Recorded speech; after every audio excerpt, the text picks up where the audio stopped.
한마디로 말해서 오늘은 경총의 송영중 상임부회장에 대한 해임안이 통과됐다는 소식과 은행가의 역설이라는 개념을 함께 살펴보겠습니다. 이완배 기자의 경제의 속살.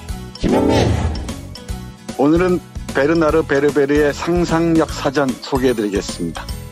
정선태 교수의 오늘을 읽는 책. 네, 오늘은 갑툭튀 이해창 전 한나라당 총재에 대해 말씀드리겠습니다. 김성애 보좌관의 답정너. 네, 오늘은 세계일보에서 벌어진 성추행 사건 그리고 포털 규칙을 위반한 조선일보에 대해서 말씀드리겠습니다. 정상근 기자의 오늘 미디어. 김용민 브리핑. 잠시 후 시작합니다.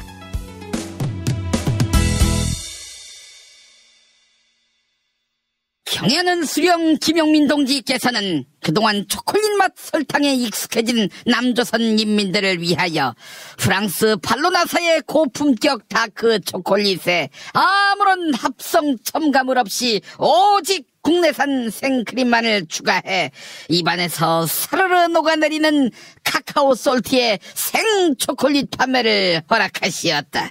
카카오 솔티의 생초콜릿이 혀에 닿는 순간 달콤 쌉싸름한 초콜릿과 고소한 생크림이 마치 통장을 스쳐 지나간 월급처럼 순식간에 녹아 사라지는 기적을 경험하게 될 것이라며 위대한 영도자 김용민 동지께서는 치솟는 안타까움을 감추지 못하시었다.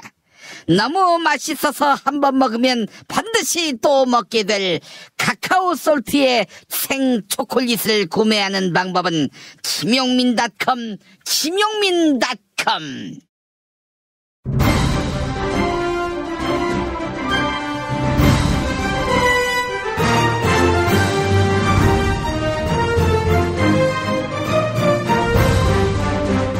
김용민 브리핑.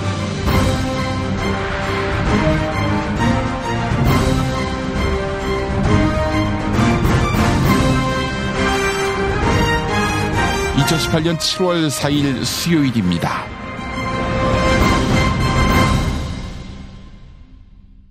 오늘 김용민 브리핑은 인터뷰로 시작합니다. 은수미 경기도 성남시장을 연결할 텐데요. 소득 재산 하위 90%까지만 아동수당을 지급하도록 하는 아동수당법이 지난 2월 국회를 통과했습니다. 그래서 정부가 오는 9월부터 월 10만 원의 아동수당을 지급하기로 했습니다. 그런데 은수미 성남시장은 이걸 지역 화폐, 즉 성남시에서만 유통될 수 있는 상품권으로 지급하겠다고 밝히면서 일부 성남 시민들이 반발하고 있다고 합니다. 이에 대한 은수미 시장의 입장 들어보겠습니다. 연결해 볼까요? 은수미 시장님. 예, 안녕하세요. 반갑습니다. 아이고, 시장님 당선 취임 축하드립니다. 감사합니다. 아이고, 참 복지 천국인 성남에서 시장을 또 맡으셨는데 하여간 이 성과를 계속 이어가야 하는 거 아니겠습니까? 그럼요. 더욱이 이제 문재인 정부의 가치와 정책을 실제 지방정부에서 구현해야 한다는 것이 선거에서 표현된 민심이라고 보거든요. 예. 그래서 정말 잘해야 된다라는 무거운 책임감을 가지고 있어서 네. 취임을 해도 기쁘기보다는 좀 무겁습니다. 솔직히 말씀드리면. 아무래도 시장님이 복지 또 이런 분야에 있어서는 여러 다양한 공약들을 제시했기 때문에 이 과연 어떻게 지켜낼까 시민들이 예의주시하고 있을 텐데, 자, 지금 시장님 어떻습니까? 그동안 제시하셨던 그런 공약들 어떤 것들이 있었어요? 한 155개 공약을 촘촘히 담아냈고요. 예. 그중에 이제 우선 경제 혁신 이런 공약이 크게 있고요. 그래서 성남을 아시아 실리콘밸리로 만들겠다. 특히 판교, 위례 이런 새로운 지구들도 있고, 그다음 기존에 있었던 성남의 공단조차도 재생 혁신을 통해서 성남 하이테크밸리로 만들 계획이거든요. 그래서 정말 4차 산업, AI, 인공지능 시대 이런 것에 맞춰서 사람을 중심에 놓는 그런 실리콘밸리를 만들겠다, 이런 이제 공약을 하나 했습니다. 특히 제가 이런 말씀을 드렸어요. 미국의 실리콘밸리와 성남에서 생각하는 아시아 실리콘밸리가 뭐가 다르냐라고 물으신다면 네. 기존의 2, 3차 혁명은 양극화와 불평등을 오히려 좀 높여놨습니다. 우리가 새롭게 하는 제4차 혁명 혹은 실리콘밸리에 대한 꿈은 양극화와 불평등을 축소하는, 지역 격차나 소득이나 세대 간의 격차를 축소하는 이런 계획과 의지로 시작될 거고, 그것을 제가 판교에 있는 기업인들께도 호소하고 있습니다. 이런 말씀을 드렸고요. 어쨌든 그런 공약이 하나가 크고요. 두 번째로 이제 복지 공약이 아무래도 큽니다. 그래서 요즘 많이들 관심을 가져주시는 아동수당, 그다음에 어르신 일자리, 청년 복지, 여성 당당 뭐 이런 것들이 굉장히 관심도 크시고 어쨌든 그런 공약들을 촘촘하게 좀 하고 있고요. 그다음에 마지막으로 가장 중요한 건 시민이 시장인 성남을 만들기 위해서 시민소통, 시민참여 이것을 이제 확대하겠다는 거고요. 그래서 제가 크게 이렇게 말씀을 드립니다. 정보를 공유하겠습니다. 첫 번째 공유, 그다음에 시민이 참여하도록 하겠습니다. 두 번째 참여, 그다음에 이런 공유와 참여가 어우러지는 온라인, 오프라인 광장 문화를 지원하겠습니다. 광장에서 모여야 되니까요. 네. 그다음에 공유와 참여와 광장을 통해서 신뢰를 쌓겠습니다. 그리고 저부터 신뢰가 쌓이는 그런 친절한 행정을 하겠습니다라는 말씀을 많이 드리죠. 예, 알겠습니다. 자, 아동수당과 관련해서 지금 관심이 집중되고 있는데 쟁점은 이거 같습니다. 아동수당이라 하면 뭐 이를테면은 이제 양육을 위해서 쓰이는 그런 비용이 될 텐데 이거를 공공이 이제 제공한다는 거 아니겠습니까? 그런데 이거를 지역 화폐로 지급하다 보면은 쇼핑몰 이용하는데도 어려움이 있을 것이고 요즘 누가 뭐 오프라인에서 구매하겠는가 온라인에서 구매하게 되는 건데 지역 화폐면은 온라인 구매가 용이하지 못해서 무용지물 아니냐 뭐 이렇게 지금 이야기하는 분들이 있는 것 같아요. 지금 온라인몰을 운영하시는 분들하고 협의를 시작하고 있습니다. 특히 그런 판교에 온 기업하고도 그건 어떤 의미냐면 네. 보통 온라인몰이 대기업 중심으로 운영이 돼요. 그렇잖아요. 예. 근데 중소상공인들만을 거점으로 한 온라인들을 하고 계시는 분들도 계시고 그걸 준비하고 있는 분들도 계셔서 기업으로부터 그런 계획안을 받아서 거기에 지역자랑 상품권, 성남사랑 상품권을 지금 현재 상품권일 때 스크래치를 이렇게 하는 형식으로 해서 거기에 넣어주는 방식을 검토하고 있습니다.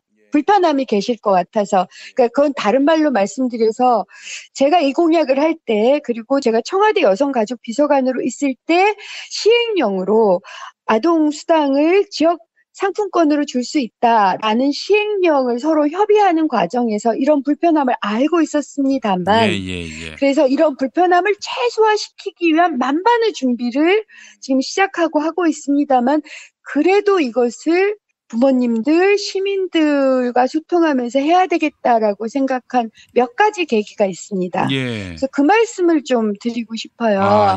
저는 크게 경제 기조는 별 걱정을 안 합니다. 어쨌든 저성장 국면이라 하더라도 우리 경제 규모가 점점 더 커지고 있고 그다음에 남북 경협이나 뭐 이런 것들까지 고려하면 앞으로도 더 낙관적일 수 있다고 생각합니다. 근데 가장 큰 문제는 국민 총소득은 늘어나는데 사실 직장인하고 자영업의 일반 시민, 평균적 소득이 안 늘어나고요. 특히 우리가 살고 있는 지역에서 경제가 황폐화되고 있습니다. 그러니까 기억하실지 모르지만 물론 이건 좀 다른 문제이지만 궁중족발 사건 기억하시죠? 아, 기억하죠. 그런 일을 제가 국회의원 할 때도 그렇고 낙선했을 때도 그렇고 청와대에 있을 때도 수없이 겪었어요. 그러니까 지역에서 이제는 대기업만 고용을 하는 게 아니고요. 창업도 하시고 그다음에 중소기업, 중견기업, 자영업 이런 분들이 많이들 서로 고용을 하고 일을 합니다. 그런데 거기가 근거하고 있는 지역이라는 장소가 대기업이나 이런 빨대들, 저희들이 빨대, 갑질, 이거 방송 용어는 좀 아니지만 그런 것 때문에 사실은 황폐화되고 있는 거죠. 그래서 우리 아이가 살고 있는 지역이 안 좋아지고 전체 소득은 늘어나지만 소득도 안 늘고 굉장히 힘겨워지고 계속 쫓겨나고 이런 현상들이 있어서 우리 아이가 현재 살고 있는 현재와 우리 아이가 살아야 할 미래가 불투명하거나 불안한 점들이 많이 생기고 있고 그것을 저는 좀 심각하다고 보고 있습니다. 예. 그래서 한편으로는 아이 키우는 부모님들의 불편함도 굉장히 심각하고 네.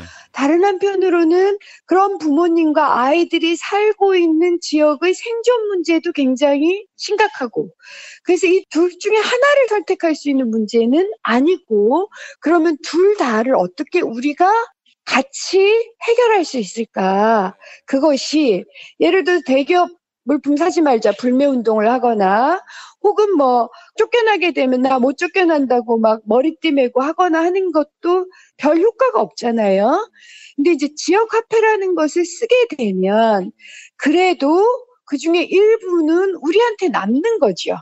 우리 아이가 살고 있는 지역에 남게 되고 그러면 혹여나 지금도 창업을 하는 제가 이제 피자집 창업하는 친구도 만나봤고 혹은 퇴직을 하고 나서 치킨집 하시는 분도 만나봤고 동네 슈퍼, 동네 미장원, 동네 약국 이런 분들도 많이들 계셔서 그런 분들도 또한 아이를 키우고 계시니까 그리고 그런 분들도 아이가 있든 없든 어쨌든 세금으로 기여를 하셔서 아동수당을 주신 거니 우리가 당장에 아동수당을 받는 것뿐만 아니라 우리 아이들이 크고 있는 현재와 아이들이 커갈 미래까지를 고려해서 불편함을 최소화시킬 수 있다면 지역화폐를 써서 숨통을 돌리는 게 필요하지 않겠느냐라는 고민이 있었어요.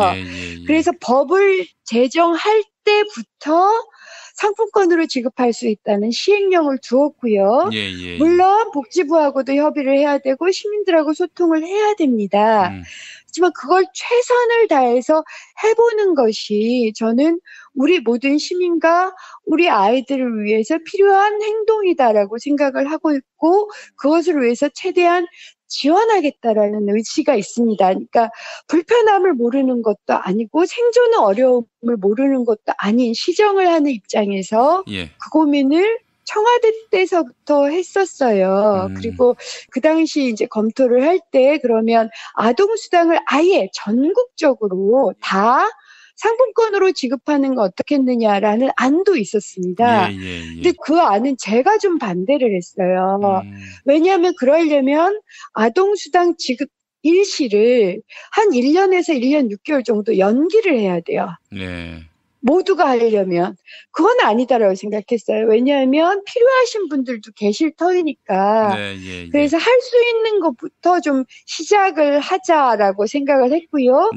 전체를 다 시작을 하되 할 수 있는 부분부터 시민들하고 더 논의하고 소통하고 불편함을 최소화해서 하고 그걸 전국적으로 좀 확대하는 거 어떻겠느냐라는 게 사실은 그때 저희 절충안이었습니다. 그러니까 이제 지역 화폐로 하게 될 경우에는 성남 같은 경우 다른 것보다도 빨리 시행할 수 있다. 이런 생각 때문에 이건 성남 시민이 계셔서 그렇습니다. 왜냐하면 전국에서 유일하게 성남 시민들이 약 270억 정도의 지역 화폐를 이미 쓰셨어요. 그래서 지역 상권들을 많이 살리셨습니다. 사실은. 그러니까 그런 경험도 있으시고 여건이 돼서 그럼에도 불구하고 불편함이 있거든요. 그래서 제가 이제 지금 그 불편함 첫 번째 받으러 오실 필요는 없게 할 겁니다. 직접 배송을 할 거고요. 직접 배송함을 통해서 약 250명 정도 일자리는 좀 늘어나게 될 것 같아요. 그리고 그것조차도 나중에는 이제 불편하다고 하실 것 같아서 추후에는 지역화폐로 바꿔버리면 모바일로 받으시거든요. 그러니까 전달을 받으시는 불편함은 좀 없어질 거다. 단계적으로. 그렇지만 처음부터도 받으러 오실 필요는 없어요. 우선 그건 그렇게 만들고 지역 일자리를 좀 만들 거고요. 그 다음에 온라인도 점검을 하고 그 다음에 가맹점도 어린이집이나 유치원까지 대폭적으로 확대할 수 있도록 노력하고 있습니다. 산후조리원이나 유치원이나 어린이집은 성남 아닌 다른 곳에서 이용할 수가 없으니까 뭐 여기서는 지역화폐가 유용하게 쓰일 텐데 다만 이제 다른 부분 육아에 필요한 비용, 특히 뭐 쇼핑을 한다든지 이럴 경우에는 오프라인 나가서 사는 것 외에 온라인 이용이 어려우니 온라인몰을 만들겠다는 거죠. 온라인몰을 시에서 만들겠다. 시에서 만드는 게 아니라 이미 중소상공인만 가지고 온라인몰을 하시는 분들이 계시더라고요. 아, 그래서 이제 그분들을 지원하겠다? 예, 공모를 하거나 MOU를 맺을 계획입니다. 예. 그래서 온라인몰 중에 성남에서 하고 있는 그런 분들로 확인되는 분들께는 성남 사람 상품권을 그분들만 다 모아가지고 이미 온라인몰들을 하고 계시니까 다 모아서 거기는 성남 사람 상품권을 쓸 수 있도록 하고 그 다음에 그걸 시민들한테 열어드리면 되잖아요. 알려드리면. 알겠습니다. 자, 기왕이면은 대형 쇼핑몰과 연계해서 그 쇼핑몰에서도 성남 상품권을 쓰면 어떠냐 이런 얘기하시는 분들도 있을 텐데 어떻게 생각하십니까? 그러면 부익부 빈익빈 구조나 혹은 중소기업이나 중견기업을 살리는 거 못하잖아요. 아시잖아요. 예, 또 지역 상공인들도 살아날 길이 없는 것이고요. 살아야죠. 예. 그러니까 대형 쇼핑몰이 한번 들어오면 물론 소비자들은 굉장히 편하세요. 하지만 그것 때문에 지역이 완전히 망가지거든요. 그래서 포인트도 쌓이고 이런 것들을 이제 중소상공인 쪽에서도 그걸 해주시겠지만 지금 당장은 저희들이 10,000원을 더 드리려고요. 그래서 그러니까 10만 원이 아니라 11만 원으로. 예. 단순한 무상복지 정도가 아니라 지역 상공인들도 살리고 지역 경제도 살리기 위한 보관이었다. 이런 말씀이군요. 예, 그걸 시민들께서 한번 함께 해주시는 걸 적극적으로 좀 검토해 주십사. 네. 그러니까 지역 카페를 하나 쓰는 게 갑질 없는 세상 혹은 대기업이 우리 삶을 다 좌우하는 세상을 바꾸는 시작일 수도 있다. 저는 그렇게 생각하고 있습니다. 네, 알겠습니다. 이 시장님의 진심을 많은 분들이 좀 알았으면 좋겠는데 인터넷 댓글을 보니까 물정 모르고 정책을 성급히 시행하는 것 아니냐 이런 악플도 있어가지고 말이죠. 시장님 좀 당혹스러우시겠어요? 아닙니다.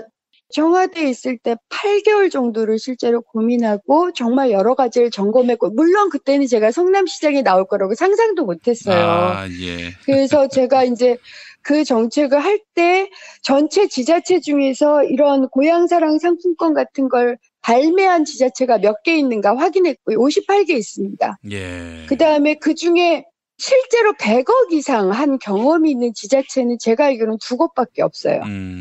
그래서 그러면 단계적으로 좀 시작을 하는 걸 권장하고 하시겠다는 지자체에 대해서는 인센티브를 주자라는 생각을 가지고 있었습니다. 왜냐하면 시민들도 불편하고 지자체도 어렵잖아 이런 걸 하려면. 그렇습니다. 이제 그런 계획을 가지고 있다가 갑자기 저도 성남시장 출마를 하게 돼서 결국은 계획을 다 쫌매지 못하고 왔고요.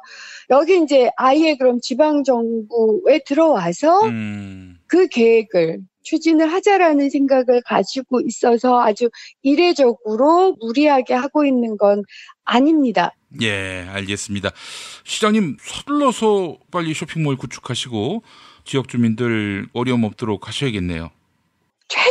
최대한 할 텐데 모든 걸 일거에 다 할 수는 없거든요. 예. 그래서 일단 시작에 합의를 해주신다면 정말 차츰차츰 그 의견을 충분히 듣고 그 불편함을 차츰차츰 완벽하게 해소할 수 있도록 노력하겠습니다. 예, 알겠습니다. 자, 은수미 시장의 새로운 도전 앞으로 주목해 보겠습니다. 오늘 말씀 잘 들었습니다. 감사합니다.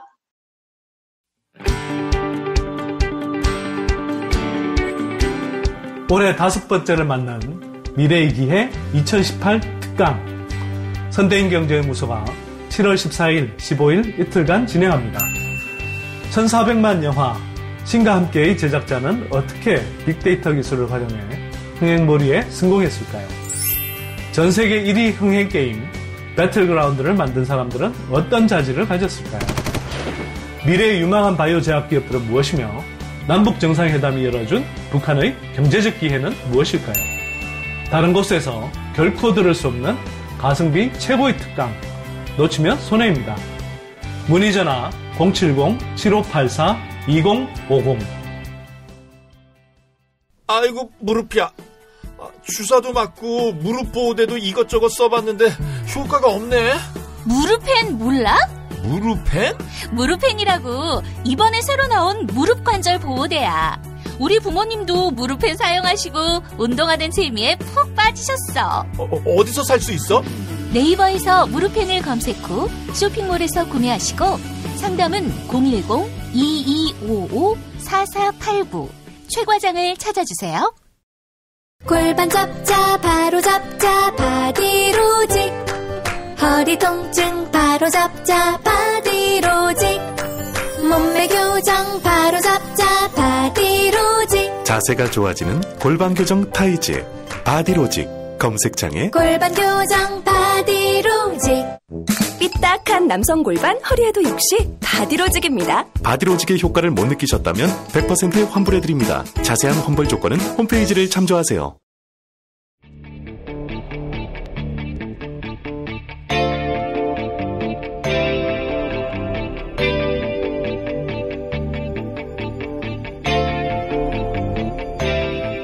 김용민의 뉴스 광장.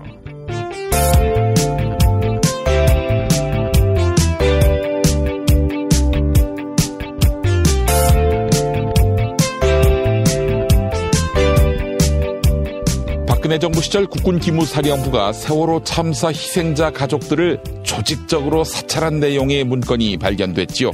2014년 기무사는 세월호 관련 태스크포스를 만들어 실종자 가족들의 동향을 살피고 성향까지 분류했는데요.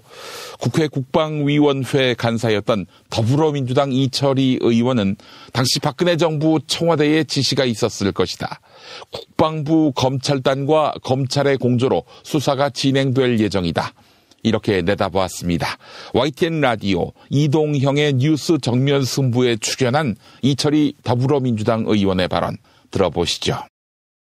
이 정도 지시를 할 수 있으려면 저는 청와대에서 지시했을 거라고 보고요. 세월호라는 게 조금만 기억을 되돌아 보시면 이 세월호 참사가 나고 나서 당시 여건 이 굉장히 박근혜 정부가 수세에 몰렸잖아요. 전전긍긍했거든요. 그런 점들 때문에 아마 기무사까지 동원이 됐을 것 같고, 이 기무사가 심지어 유병헌 잡는 일까지 총력적으로 나섰거든요. 이거는 기무사 자체 판단이라기보다는 저는 정권 차원, 청와대가 지시해서 일어난 일이라고 저는 합리적으로 유추할 수밖에 없습니다. 그럼 이건 어떻게 봐야 될까요? 군 본연의 임무를 완전히 벗어나서 정치적인 일을 하고 또 불법적으로 국민들을 사찰한 거지 않습니까? 그렇죠. 의원님 말씀처럼 청와대의 지시가 없었다면은 이게 과연 가능했던 일인가? 기무사령관 정도 되는 사람이 청와대에서 이런 지시가 오면 혹시 거부하거나 불법적 지시 받아들일 수 없다 이렇게는 군 조직상 안 되는 건가요? 그럼 잘리죠. 기무사령관 중에 기억하실지 모르겠습니다만 장기홍 사령관이라고 박근혜 정부 때 있었습니다.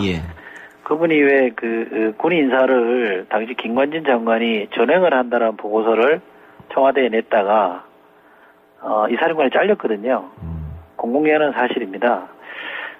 이 김관진 장관이 세월호 TF 지금 말씀하신 사찰한 이 세월호 TF가 활동한 두 달 만에 장관에서 청와대 안보실장으로 영전합니다.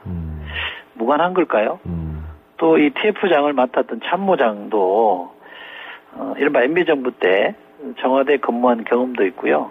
청와대가 어떻게 돌아가는지 알고 김관진 장관이 특별히 챙겨서 진급했다 이런 소문이 있는 분이거든요. TF장도 그랬고 또 그것을 운영했던 장관도 영전했고 그렇다면 이게 정권 차원에서 기획되고 실행된 거라고 보는 게 맞는 유추 아닐까요? 네. 그런데 어쨌든 기무사는 민간인 사찰한 적 없다. 사찰한 것이 아니라 정부 기관 간에 공유된 정보 또는 첩보를 토대로 보고서를 작성한 것이다. 이런 입장이 나왔다 그래요? 저는 그게 더 문제라고 봅니다. 이게 잘못했으면 잘못했다라고 인정을 하고 얼마나 우리가 많이 잘못했는지를 스스로 밝혀야 되거든요. 이게 스스로 밝힌 게 아닙니다. 여전히 지금 발뺌하고 있는 거잖아요. 우리가 얼마만큼 잘못했는지를 있는 그대로 다 드러내놓고 앞으로 이런 것들이 재발하지 않으려면 이러이러한 저희가 장치를 만들어 놓겠습니다라고 해야 맞는데 여전히 우리가 별로 잘못한 게 없습니다. 이렇게 대응하는 걸 보고 저는 더 실망스럽고요. 기무사의 혁신이 정말 미룰 수 없는 절체정명의 과제라는 생각을 다시 한번 하게 됐습니다. 그러면요. 지금 국방부의 브리핑을 통해서 보면 엄연한 실정법 위반을 기무사가 한 거 아니겠습니까? 그렇죠. 그럼 처벌을 하려면 일단 조사부터 돼야 될 텐데. 뭐 어떻게 검찰이 조사하는 겁니까? 아니면은 뭐 특검이나 국정조사 얘기도 나오고 있던데. 지금 단계에서는 국방부가 뭐 이걸 숨기려고 하거나 그런 게 아니기 때문에 예. 저는 국조나 특검으로 가는 걸 좀 무리라고 보고요. 예. 국방부 검찰단이라고 있습니다. 예. 거기가 이제 우리 민간으로 치면 검찰 기능을 하는 데이기 때문에 지금 이제 TF에서 조사한 내용을 검찰단에 넘겨서 군인과 관련된 것들은 여기서 하고요. 이미 전역한 사람들에 대해서는 서울중앙지검에 해야 됩니다. 그러니까 국방부 검찰단하고 서울중앙지검이 공조해서 수사할 계획이라고 국방부가 발표했으니 조금 지켜볼 때 아닌가 싶습니다. 이재명 경기지사와 배우 김부선 씨의 스캔들 의혹과 관련해 김어준 딴지일보 총수가 입을 열었습니다. 2010년에 실린 한겨레의 김어준이 만난 여자 인터뷰에서 김부선 씨는 한 정치인과의 스캔들을 최초로 언급한 바 있는데요. 김어준 총수는 2010년 인터뷰 이후 몇 년 뒤에 이재명 지사가 거론된 것이다. 적절한 시점과 자리에서 관련된 언급을 하겠다. 이렇게 설명했습니다. TBS 라디오 김어준의 뉴스공장이 아니라 하태경의 뉴스공장이 된 어제 바른미래당 하태경 의원 그리고 진행자 김어준 딴지일보 총수의 대담 들어보시죠. 이거 이제 질문 들어가기 전에 내가 지금 한 달 동안 친문 지지자들한테 시달리고 있습니다. 이거는 우리 공장장께서 친문 지지자요? 예. 왜냐하면은 2010년에 김부선 씨의 그 변호사 출신 성남 가짜 총각 문제를 최초로 이슈화시킨 분이 우리 공장장이라는 걸 국민들이 잘 몰라요. 최초로 이슈화시킨 게 아니고 인터뷰를 했었죠. 인터뷰를 했었죠. 예. 그리고 그때는 상대가 특정되지는 않았습니다. 그러니까 그래서 그때 저도 내용을 읽어보니까 김부선 씨가 실명을 이야기했더라고요. 그래서 그 실명을 우리 공장장이 당시에 들었고 그 실명이 이재명인 거 아니냐 여기에 대해서 오늘 한 말씀 해주셔야 돼요. 제가 안 그러면 못 갑니다. 나오시면 그 얘기 할 줄 알았어요. 당시 준비하고 계셨구나. 인터뷰에 들었던 이야기는 인터뷰에 다 들어가 있고요. 예, 우선. 실명을 못 들었어요 그때? 그 전후 사정은 인터뷰에 써 있는 그대로입니다. 뺀 게 없다. 네, 실명을 못 들었다는 거네요. 그대로고 물론 저는 한참 지나서 또 그 내용을 보면 김부선이가 실명을 이야기했다고 본인이 적어놨어요. 그러니까 그 인터뷰에 다 들어있어요. 실명이 들어있다고요? 제가 들어서 할 수 있는 말을 거기 다 들어있다는 얘기죠. 그럼 실명은 이야기할 수 없기 때문에 못했다? 당시 쓸 수 있는 만큼 쓴 거고요. 예, 그게 이제 김부선 씨 요구이기도 했고. 그리고 한참 지나서 이재명 지사 쪽 주장도 알게 됐죠. 예.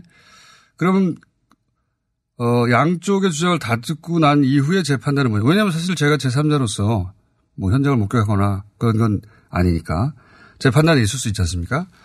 그건 제가 적절하다고 생각하는 시점과 자리에서 알아서 제가. 공개하겠다. 알아서 그런데 방금 실명을 공개하셨네요. 이재명 지사한테 확인했다는 거는 그때 김부선 씨가 이재명 씨가 언급을 했기 때문에 아니에요. 이재명 지사 입장 물어봤을 거 아니에요. 아니에요. 이거는 이재명 시장이 계속 거론됐죠. 몇 년 후에는. 그러니까 김부선 씨한테 이재명 씨 이름 듣고 확인한 게 아니라 거론됐기 때문에 확인했다. 이 그때 당시에 제가 계속 말씀드리지만 제가 왜 이걸 이렇게까지밖에 말 안 하냐면 이 법적 공방이 있지 않습니까? 그리고 그렇죠. 제가 아마도 그런 자리에 가서 발언해야 할 상황이 생길 수 있죠. 법원 출두도 준비하시고 계시네요. 아니, 필요하다면 그럴 수 있는 일이죠. 예. 그러니까 적절할 때 적절한 시점과 자리에서 제가 알아서 할 테니까 제 결정을 대신 안 해주셔도 됩니다. 그러니까 근데 충분히 지금 고려하고 계시네요. 뭐 이 정도면 그런 상황이 온다면 제가 아는 한도 내에서 뭐 그때 상황은 어땠고 그 이후의 상황은 어땠고 제 판단은 뭔지 말을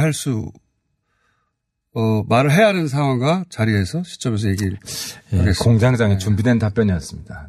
제가 물어보길 잘했네요. 아니요. 딱 준비가 돼 있으셨습니다. 제가 보기에는 오히려 제가 궁금한 건 바른미래당이 이번 지방선거에 경기도지사 선거에 김영환 후보가 본인 선거 운동을 안 하고 남경필 후보의 선거운동을 대신해 주는 걸로 선거 기간을 다 보낸 게 아니냐. 그러니까 선거운동을 왜 그렇게 했냐라고 되묻고 싶습니다. 저는 거꾸로. 김영환 후보의 선거 전략은 뭐였냐면요. 네. 재선거를 준비하자는 거였어요. 어차피 이번 선거는 못 이기는 선거라는 거 다 알고 있었잖아요. 합리적인 머리를 가진 사람이라면 여론조사에서 끝났고 다 실제로 당 보고 찍었다는 게 드러났고 때문에 당선의 목적이 아니라 모든 사람의 관심은 당선이 목적이죠. 결국 경기도지사 되면 되잖아요. 본인 당선의 목적인데 어떻게 선거운동을 그렇게 합니까? 재선거를 준비하는 게 김영환 후보 입장에서는 훨씬 효과적인 선거운동이었던 거죠. 그리고 실제로 고소고발이 지금 진행되고 있고 우리 공장장께서도 증인 출두 마음의 준비를 하시고 있고. 그게 뭐 예를 들어서 법원에서 필요로 한다든가 사법기관에서 필요로 한다면 그거는 뭐 계속 함께 거론되는 저나 조진희 기자도 그런 자리에서 필요한 시점 자리에서 필요한 말을 할 준비는 되어 있어요. 예. 근데 그거를 내가 궁금하니 지금 얘기해달라고 요구는 혹은 제 결정을 대신해 주실 필요는 없는 거죠. 그렇죠. 예. 저도 어쨌든 이 정도 답변을 들었다는 것 자체가 우리 친문 지지자들의 아주 큰 성과라고 생각할 것 같습니다. 그게 왜 친문 지지자의 성과입니까? 이번에 모르시는구나. 이번에 우리가 국공합장했어요. 국공합장. 네. 친문과 바른미래의 반명합작을 이번에 했습니다. 바른미래당의 선거운동은 스스로 당선되고 싶어하는 선거운동은 아니었어요. 예. 이번에는 굉장히 이상한 선거운동이었습니다. 김영환 후보의 선거운동. 예. 그래서 저는 그 시간이 평가해 줄 거라고 봅니다. 결국 받은 득표율이 4.8% 아닙니까? 그러니까 이재명 지사가 지사직을 4년간 유지한다면 우리가 선거 전략을 잘못 짰고 중간에 끝난다면 우리가 잘 그러면 김영환 후보가 된다고 생각하시는 겁니까? 우리 기회가 한번 생기죠. 희망이 있죠. 굉장히 이상한 선거운동이었다. 그건 김영환 후보가 받은 득표로 입증되는 선거운동이었다고 그래도 김영환 후보는 지난 선거 기간 동안 가장 유명한 우리 당의 후보였다는 것만으로도 김영환 후보는 성과가 있었죠. 그래서 득표를 했냐 이겁니다. 그러니까 선거운동의 목적은 본인 득표에서 본인이 당선되는 거지. 더불어민주당과 민주평화당 그리고 정의당을 아우르는 개혁입법연대 구성이 공론화되고 있습니다. 하지만 더불어민주당은 입당 의사를 밝힌 무소속 3명의 영입 여부를 놓고 고민에 빠졌습니다. 무소속 의원을 받아들이면 민주평화당과 정의당과의 개혁입법연대 구상에 차질이 빚어질 수 있기 때문입니다. 이와 관련해 더불어민주당 홍영표 원내대표가 직접 입장을 밝혔네요. CBS 라디오 김현정의 뉴스쇼에 출연한 홍영표 원내대표와 진행자 김현정 앵커의 일문일답 들어보시겠습니다. 네, 그래서 지금 저는 그걸 단정적으로 좀 그런 방향에서 노력을 하겠다라고 얘기하지 단정적으로 제가 하는 건 아니고요. 일단 원 구성 협상이 끝나고 나서 7, 8월 달에 시간이 있으니까 아마 각 당하고 그렇게 해서 결정해야 될 일로 보고 있습니다. 홍영표 원내대표, 민주당 원내대표 여러분 지금 만나고 계십니다. 오늘 참 질문 드릴 게 많네요. 하나만 더 가겠습니다. 네. 뭐냐면 강길부, 송금주, 이용호 3명의 무소속 의원이 민주당에 입당할 거다. 민주당이 계속 영입 시도 중이다. 이런 소리 어제부터 파다해요. 사실인가요? 사실 저희 당으로서는 3분을 영입하는 문제가 그렇게 간단하지는 않습니다. 그래서 지금 바람을 가지고 있지만 아직 본격적으로 그런 논의는 해본 적이 없고요. 그래서 그거는 일단은 원 구성이 끝나고 나야 본격적으로 입당 문제에 대해서는 논의할 수 있지 않을까. 예, 지금 원 구성 협상 뒤로 좀 보긴 해야겠지만 바람을 가지고 있는 것만은 분명한 거군요.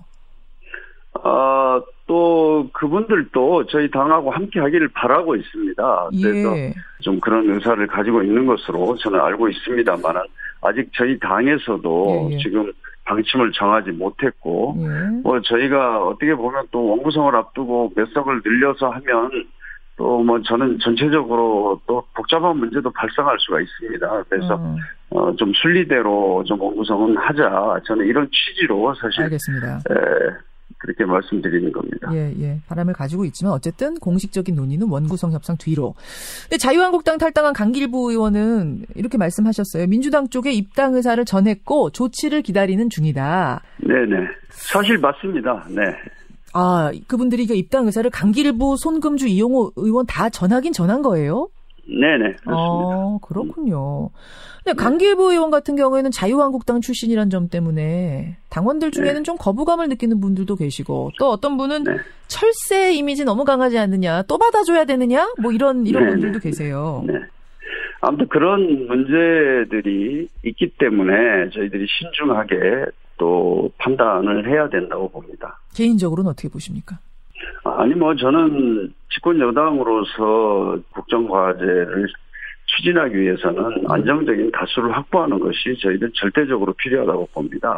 그래서 그러나 또 다른 당의 입장이라든지 국회의 전체적인 상황 이런 것을 보면서 결정할 수밖에 없다. 그래서 그 문제가 그렇게 간단하게 저희들이 결정할 수 있는 문제는 아니라고 보고 있습니다.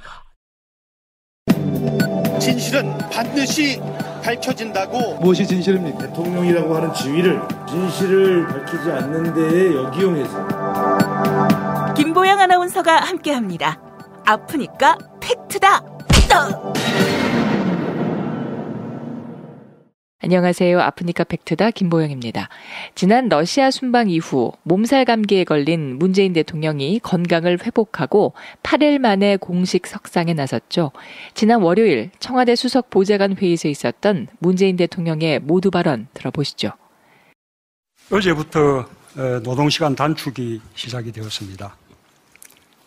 과로사회에서 벗어나 나를 찾고 가족과 함께하는 사회로 나아가는 중요한 계기가 될 것입니다. 그런데 자유한국당 김문수 전 경기도지사는 감기 몸살치고는 석연치 않다 이렇게 의혹을 제기했습니다. 문재인 대통령의 건강 상태와 행적을 모두 밝혀야 한다는 건데요. 그러면서 김문수 전 지사는 박근혜 전 대통령의 세월호 7시간은 분 단위로 따졌는데 그 사납던 언론은 어찌 이리 얌전한가 이렇게 목소리를 높였습니다. 하지만 시사저널은 문재인 대통령의 일주일과 박근혜 전 대통령의 7시간을 동일 선상에서 비교하는 건 무리다 이렇게 꼬집습니다. 공식 근무와 재난 발생 여부에서 차이가 있기 때문입니다. 세월호 참사는 2014년 4월 16일 수요일, 즉 대통령의 정상 근무일에 일어났습니다. 또 참사가 터진 시각은 오전 8시 58분으로 대통령의 근무가 시작될 때였습니다. 하지만 검찰 수사 결과 당시 박근혜 전 대통령은 집무실이 아닌 관저에 머물렀던 것으로 밝혀졌죠. 반면 문재인 대통령은 지난 28일부터 이틀 동안 연가를 내고 관저에서 쉬고 있었고 6월 30일과 7월 1일은 주말 휴일이었습니다. 그동안 국가적 차원의 긴급 상황은 없었습니다. 한편 조선일보는 미국에서는 대통령의 건강 상태를 공개한다 이렇게 전하고 있습니다. 버락 오바마 전 미국 대통령이나 도널드 트럼프 미국 대통령이 건강 상태를 공개한다는 것이죠. 이에 대해 시사저널은 미국 대통령이 건강 상태를 알려야 할 법적 의무는 없으며 자의에 의해 공개한 것이다. 이렇게 짚었습니다. 실제로 LA타임즈는 대통령의 건강 기록을 공개해야 한다는 발상은 비교적 최근에 생겨났다. 미국은 오랫동안 대통령이나 대통령 후보의 건강 문제를 숨겨왔다. 이렇게 보도했습니다. 지금까지 아프니까 팩트다였습니다. 스페이드 퀴즈입니다. 돌잔치, 칠순잔치, 가게 홍보, 체육대회, 창사기념일. 정답! 기념품! 문제를 끝까지 들으셔야죠. 이럴 때 사용하는 판촉물이나 기념품, 답례품, 단체 선물 등을 취급하는 전문업체로서 국민을 위해 제대로 일하는 언론과 정당에 후원을 하는 판촉물 전문업체는 어디일까요? 정답! 네피알! 네? 어디라고요? 네피알! 네, 정답입니다. 판촉물이나 단체 선물이 필요할 때 이왕이면 우리 편 회사 네피아를 찾아주세요. 인터넷 검색창에 네피아를 치시거나 032-519-4800으로 전화주시면 친절하게 상담해드립니다. 그런데 상품은 뭔가요? 네피아를 가서 고르세요. 3만 가지가 넘는 물품이 있어요. 탈모인 여러분, 샴푸 살 땐 반드시 천연 99% 이상, pH 5.5, 피부 자극 1% 미만인지 확인하세요. 2-3일에 머리 하나 더 빠지는 걸 우습게 보지만 2-3년이면 정수리만 1000기 차이 납니다. 그렇지만 샴푸로 머리가 나진 않으니 이미 빠진 곳은 어쩌냐고요? 뿌리 깊은 샴푸 두피에 영양제가 있습니다. 보건복지부상, 에이펙 최우수 기술상, 발모 촉진 조성물 특허 99%의 효과, 식약처 인증으로 부작용 없는 유일한 모낭 영양제. 가격도 세트로 구입하시면 두피 모발, 피부 개선까지 하루 330원. 뿌리 깊은 샴푸 쇼핑몰에서 기적의 사용 후기도 검색해보세요. 1566-7871.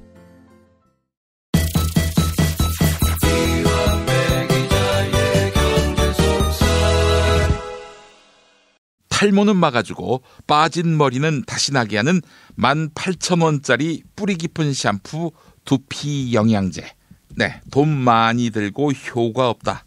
포기하신 분들 계시죠? 딱 한 달만 뿌리세요. 효과 없다면 환불합니다. 1566-7871 1566-7871 경제의 속살로 이어갑니다.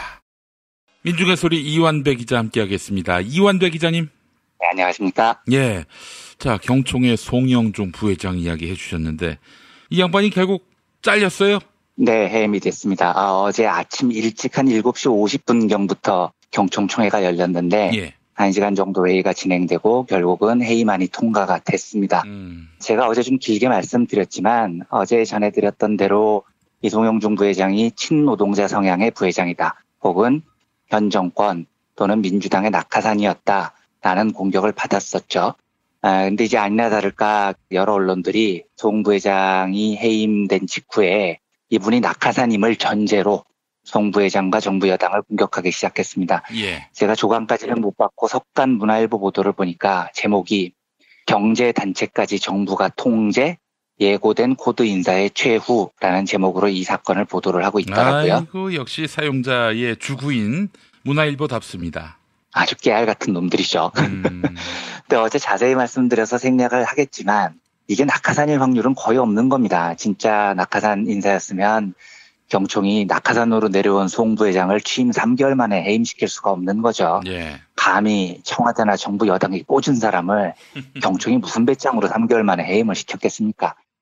그런데 어제 이어서 하나만 더 말씀드리면 지금 언론들이 말하는 낙하산 인사를 주도했던 주인공이 어제 잠깐 언급했던 민주당 실세 H 의원 이렇게 나와요. 그러면서 친문으로 분류된다. 대통령과도 자주 만나는 의원이다. 이렇게 보도가 됩니다. 그런데 이 H 의원이라는 사람이 애초에 지금의 손경식 경총회장, CJ 회장이죠. 이 사람을 밀면서 지금 이 사단이 났다는 건데요. 예. 저는 언론이 굉장히 비겁하다고 봅니다. 민주당 실세 H 의원, 친문 분류 이렇게 하면 이게 누군지 짐작이 전혀 안 가잖아요. 예. 그리고 이렇게 쓰면 진짜 실세 중에 H 의원이라는 사람이 있나 보네. 이 사람 파워가 엄청 세나 보네. 청와대가 관련됐나 보네. 이런 분위기가 생기죠. 예. 그런데 정치를 좀 아시는 분들 입장에서 H 의원 하면 떠오르는 사람이 있습니까? 실세 중에요. H 의원에 대해서 좀 자세히 하려면 사건 초기 보도를 보면 조금 더 정확하게 나와요. 경총 회장이 올해 초에 선임될 때 진짜 별의별 난리가 많았거든요. 그런데 당시 보도를 보면 이 H 의원이 초선 의원이다라고 명시가 돼 있습니다. 근데 요즘 보도에는 이 초선이라는 말이 싹 사라졌어요.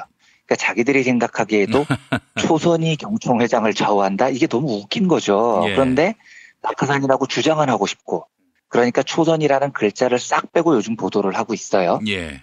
그러면 경총 사태 초기 때 이 낙하산을 주도했다는 H 의원에 대한 묘사가 어떻냐면요. 언론에 보도가 된 걸 그대로 읽어보겠습니다. 더불어민주당 초선 의원으로 노무현 정부 때 청와대 행정관으로 근무했고 이후 노무현 재단에서 활동하는 등 당내 친문으로 분류된다. 요게 이제 제일 자세한 설명입니다. 예. 근데 요 읽은 대목으로 검색을 해보면 누군지 나와요. 아주 쉽게 이름이 나옵니다. 그런데 그 H 의원이라는 분께는 정말 죄송하지만 제가 검색을 해서 이분 이름을 확인하는 순간 처음 듣는 분이었어요.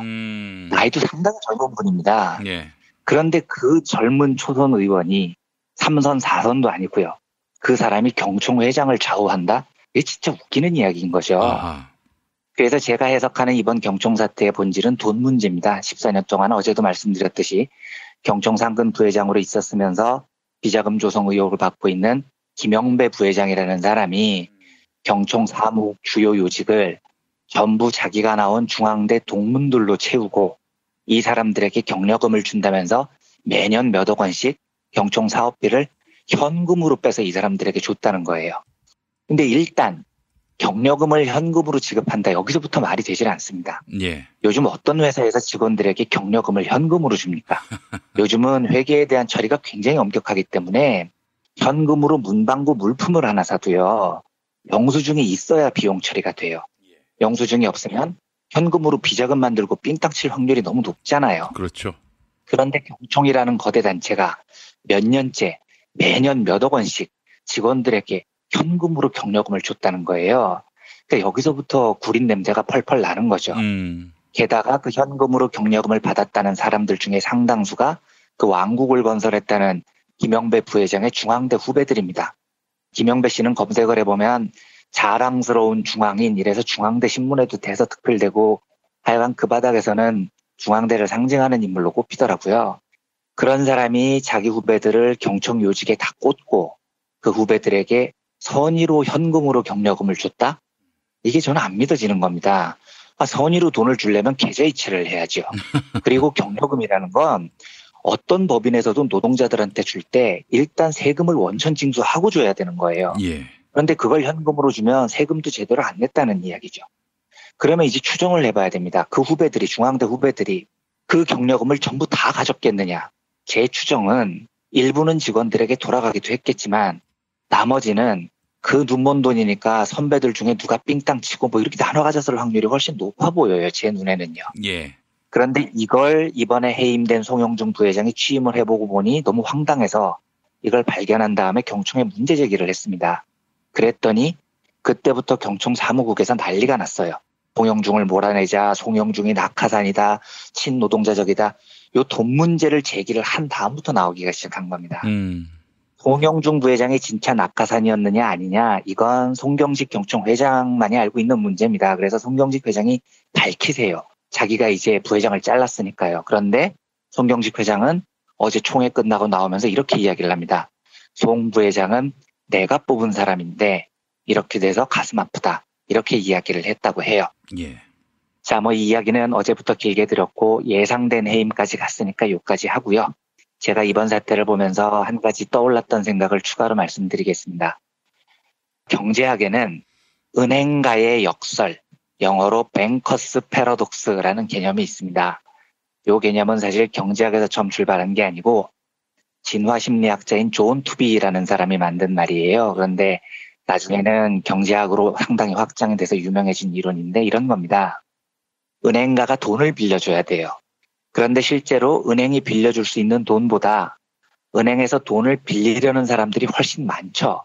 그래서 은행이 대출심사 같은 거 해가지고 골라서 돈을 빌려주는 겁니다. 그러면 여러 사람 중에 은행가 입장에서는 누구한테 돈을 빌려주느냐? 신용도 좋고요. 돈을 제때 갚을 수 있는 것처럼 보이는 사람, 즉 적당히 부유한 사람, 부자들에게 돈을 빌려주려고 합니다. 반대로 신용이 안 좋고 돈을 제때 갚기 어려워 보이는 가난한 사람들에게는 은행이 돈을 빌려주려고 하지 않죠. 당연한 이야기처럼 이제 보이는 겁니다. 그런데 이걸 역으로 빌리는 사람 입장에서 생각을 해보십시오. 신용도 좋고 돈을 제때 갚을 수도 있고 이런 부유한 사람이 지금 당장 돈이 절박하겠습니까? 아니면 신용도 안 좋고 돈을 제때 갚기 어려워 보이는 아주 가난한 사람이 지금 돈을 빌리는 일에 더 절박하겠습니까? 이 둘 중 누가 더 절박하겠습니까? 당연히 신용이 안 좋고 돈을 제때 갚기 어려워 보이는 가난한 사람들이 더 절박한 겁니다. 이런 사람들은 은행이 돈을 안 빌려주면 제2금융권 가야 되고 사채 가야 되고 결국 사채빚에 못 갚아서 뭐 자살하고 이런 일이 벌어지는 거예요. 아이고. 그런데 부자들은 은행에서 돈을 빌리는 이유가 그런 게 아니에요.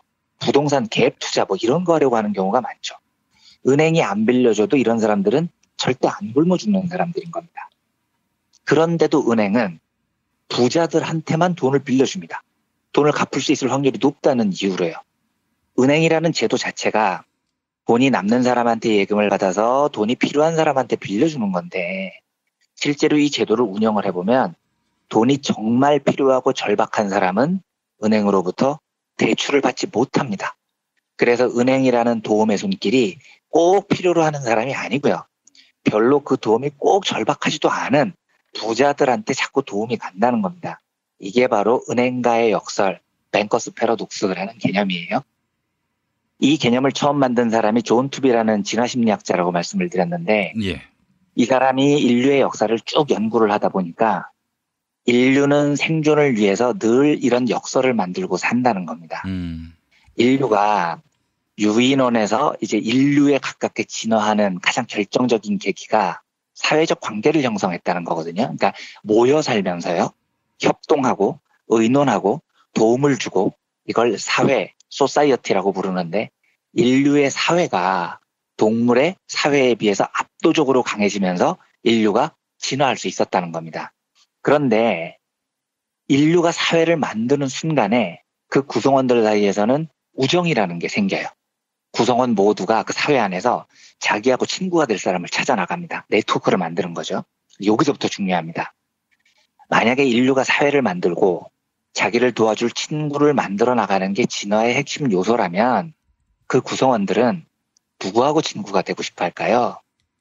유인원들이 공동체를 형성할 때를 생각해 보십시오. 그 공동체 안에는 힘도 없고 비리비리하고 먹을 것도 잘 못 구해오는 아주 삐리리한 유인원이 있어요. 또 그 사회 안에는 힘도 무시하게 세고 사냥도 잘하고 이런 유인원이 있어요. 그러면 구성원들이 요 둘 중에 누구하고 친구를 맺고 싶겠습니까? 당연히 힘센 놈, 사냥 잘하는 놈하고 친구 관계를 맺고 싶은 겁니다. 그래야 자기한테 도움이 되니까요. 이게 이제 너무 당연해 보이는 일이잖아요. 그런데 반대로 친구를 맺어야 되는 사람 입장에서 생각해 보면 누가 친구를 사귀어서 도움을 얻는데 더 절박하겠습니까?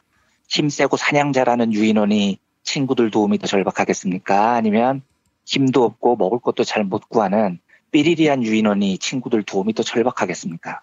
이건 당연히 후자가 더 절박한 거예요. 힘없는 유인원이 도움이 더 절박한 겁니다. 그런데 실제로 사회를 딱 구성해보면 누구한테 친구들이 많이 생기느냐? 도움이 절박한 약자들한테 생기는 게 아니라 도움이 별로 필요 없는 힘센 놈들이 친구를 주렁주렁 달고 다녀요. 왜냐하면 개에 따라다니면 얻을 수 있는 떡고물이 많으니까요. 여기서부터 우리 인류 사회의 은행가의 역설이 시작되는 겁니다. 그래서 존 투비는 이렇게 언급을 합니다. 우리 영장류 조상들은 수렵을 잘 못할수록 누군가에게 간절히 도움이 필요한데 그들은 바로 그런 이유로 친구가 되는 일에서 배제당한다. 이렇게 이야기를 합니다. 이 은행가의 역설을 제가 제일 쉽게 설명하는 대목이 제 경험에서 나온 이야기여서 그런데 주요 신문, 주요 방송사 기자들 하는 말 보면 금방 드러나요. 큰 언론사 기자들, 또 PD들 이런 분들 보면 이제 등등하잖아요. 그러면 이때는 기자님 도와드릴게요. 기자님한테 충성을 다할게요. 기자님 뭐든지 말씀만 하세요. 우리 다 도와드릴게요. 하고 달라붙는 사람들 무지하게 많습니다. 예, 저도 종합지 다닐 때 저한테도 있었어요. 특히 그 선배들 중에 1999년, 2000년에 IT 기업들이 엄청나게 떴을 때 갑자기 회사 그만두고 창업하겠다고 회사 때려치려는 선배들이 되게 많았었어요. 제가 다니던 회사에도요. 근데 그때만 해도 종합지 기자들 파워가 엄청났을 때였거든요. 그래서 나가신다는 선배들하고 술 한잔 마셔보면 허세가 진짜 쩝니다. 야, 나 나가면 무조건 성공한다. 요즘 코스닥이 떴다며 내가 수십억 부자 돼서 돌아온다. 내 네트워크가 얼마나 대단한 줄 아냐. 나 나가서 사업하면 나 도와주겠다는 사람들 줄을 섰어. 막 이런 이야기를 해요. 저는 속으로 피식 웃죠. 그게 은행가의 역설이라는 거예요. 당신이 힘이 있을 때 돕겠다는 사람들 많은 겁니다. 그런데 기자 그만둬 보십시오. 힘이 사라지잖아요. 아무도 안 도와줍니다. 거들떠도 안 봐요. 왜 도와주겠습니까? 네? 중앙일간지 기자도 아니고 삐리리한 실업자를 왜 도와주겠냐고요, 사람들이요. 이제 그걸 겪어보면 그 사람들이 인생이 실전이다 이런 걸 알게 되죠. 그리고 나중에 다시 다 회사로 돌아오더라고요. 한번 나갔다가요. 그러니까 원래 도움이라는 건 힘센 사람들한테 몰려있는 은행가의 역설이라는 게 인류 사회에서 늘 내려왔다는 이야기입니다. 제가 개인적으로 성격상 굉장히 까칠하게 구는 대목이 있는데 그중 하나가 동창 문화에 대해서 좀 아주 진저리 칠 정도로 싫어해요. 그래서 동창회, 동문회 이런 모임을 정말 싫어합니다. 제가 유일하게 나가는 동창 모임이 초등학교 6학년 때 같은 반이었던 한 4-5명 정도가 정기적으로 만나는데 아무 이해관계가 없는 사람들입니다. 이렇게 만나서 옛날 추억 깔깔대고 하는 정도가 제가 유일하게 나가는 동창 모임이고 그 외에 중학교, 고등학교, 대학교 동창 모임 이런 데는 일절 받기를 안 갑니다. 안 나가는 이유가 뭐냐? 지금부터 드리는 이야기는 제가 좀 아주 특이한 또라이라는 점을 전제로 들어주십시오. 제 이야기가 옳다는 게 아닙니다. 모든 동창회가 그렇지 않을 거예요. 근데 동창회 동문회 모임 가보면 우선 동창들 동문들 주소 쭉 나오고요. 그 다음에 직업이 쭉 나와요. 변호사도 있고요. 회계사도 있고요. 대기업 임원도 있고요. 근데 이야기 쭉 들어보면 누구는 어디서 잘 나가고 어쩌고 이러는데 저는 속으로 그래서 뭐 어쩌라고 이런 생각이 드는 겁니다. 제가 동창 모임에 하도 안 나가니까 연락이 와서 이런 이야기를 해요. 야, 동창들끼리 얼굴 좀 보고 돕고 살면 어떠냐 이러는데 저는 그게 싫은 거예요. 동창들끼리 돕고 산다는 거. 그 도움이 절실하게 필요한 사람들은 제가 나온 학교 동창들이 아닙니다. 이 나라의 자본의 포갑에 고통받는 민중들이 얼마나 많은데 동창들끼리 모여가지고 밀어주고 끌어주고 이러고 앉아있냐고요. 제가 보기에 그 동창들은 밀어주고 끌어주고에 도움이 절실한 사람들도 아니에요. 지금도 잘 나가는데 더 잘 나가야겠다는 탐욕이 맺어진 관계일 뿐이죠. 그래서 저는 그런 자리에 나가는 게 완벽한 시간 낭비라고 생각을 해요. 작년쯤인가 중학교 후배라는 분이 한번 전화가 왔었어요. 근데 저는 그분 한 번도 본 적이 없는데 그리고 심지어 저는 중학교에 대한 기억이 거의 없습니다. 남녀공학이었는데 남아있는 중학교의 유일한 기억이 중학교가 멀어서 버스를 타고 다녔는데 제 첫사랑 짝사랑했던 여자분이 제가 타는 버스에 함께 타기를 매일마다 간절히 기도했던 그 기억 외에는 아무것도 중학교에 대해서 기억이 나는 게 없는 사람이라고요, 저는요. 그런데 전화 한 분이 저보다 1년 후배라던가 그러시던데 말을 이렇게 시작을 하는 겁니다. 선배님, 우리 땡땡 중학교가 나온 훌륭한 언론인이신데 선배님이 이러더라고요. 그래서 제가 이제 그런 면에서 상당히 까칠하거든요. 그래서 잠깐 하고 말을 끊고 땡땡 중학교가 나온 언론인이라고요? 나 우리 엄마가 나왔어요. 제가 이렇게 싸늘하게 이야기를 했습니다. 그랬더니 이분이 제가 농담하는 줄 알고 계속 멈추질 않아요. 선배님, 우리 땡땡 중학교 출신끼리는 다 통하는 게 있지 않습니까? 제가 이 말을 듣고 욱해가지고 없어 이씨 하고 전화를 확 끊어버렸습니다. 통하는 게 뭐가 있겠습니까? 제가 실제로 쌍욕을 하진 않았지만 기억도 안 나는 중학교 동창끼리 땡땡 중학교끼리 통하는 게 뭐가 있겠냐고요. 이번에 경총에서 문제가 된 비자금 의혹의 주인공 김영배라는 사람이요. 이 사람이 중앙대 출신을 온갖 경총 요직에 다 꽂았다는 거고 그 후배들한테 현금으로 경력금을 수억 원씩 뿌렸다는 건데 제가 이거 보고 아이고 이 한심한 작자들아. 니들이 끌어주고 밀어주고 그래서 김영배가 보수고 그래서 14년 동안 왕국을 건설하고 나머지는 딱 가리고 그래서 새 부회장이 와서 현금 흐름 이상한다고 지적했더니 그 부회장이 청와대 낙하산이 이딴 거나 주도를 하고 지들이 동창이냐 마피아냐 제가 이런 생각이 들었습니다. 이번 경총 사태에서 보여지듯이 저는 진짜 우리나라의 이 만연한 동창 문화, 패거리 문화 이런 게 너무 싫어요.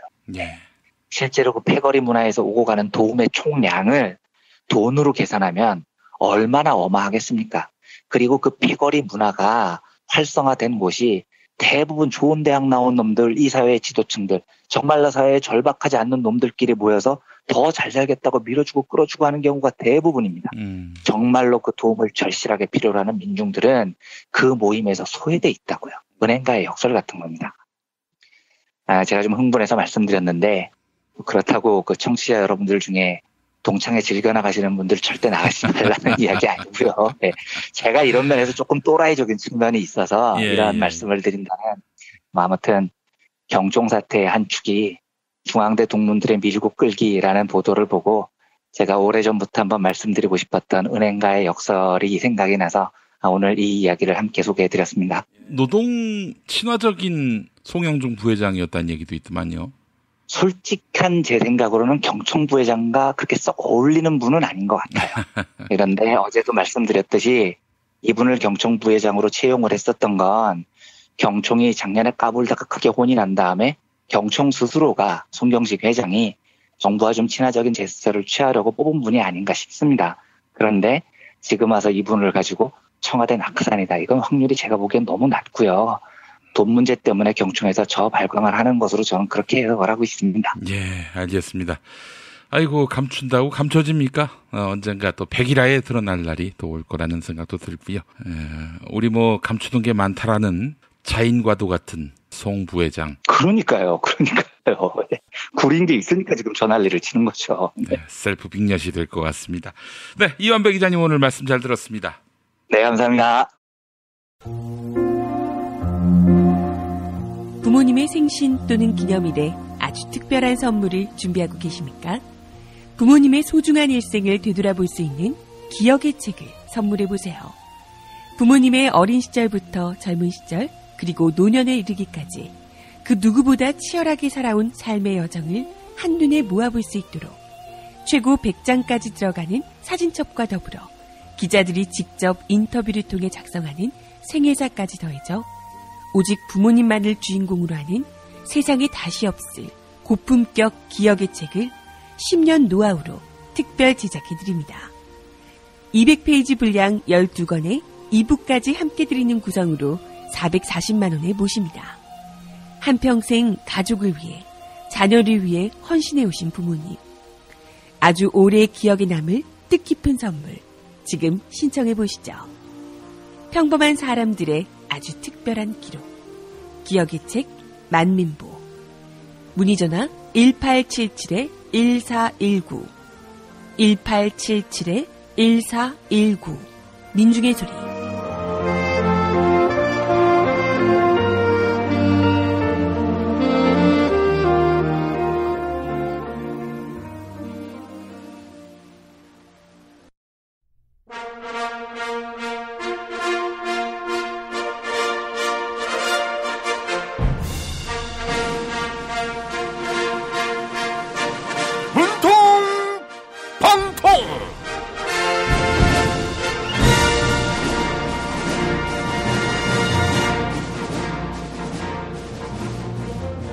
대통령 문재인입니다.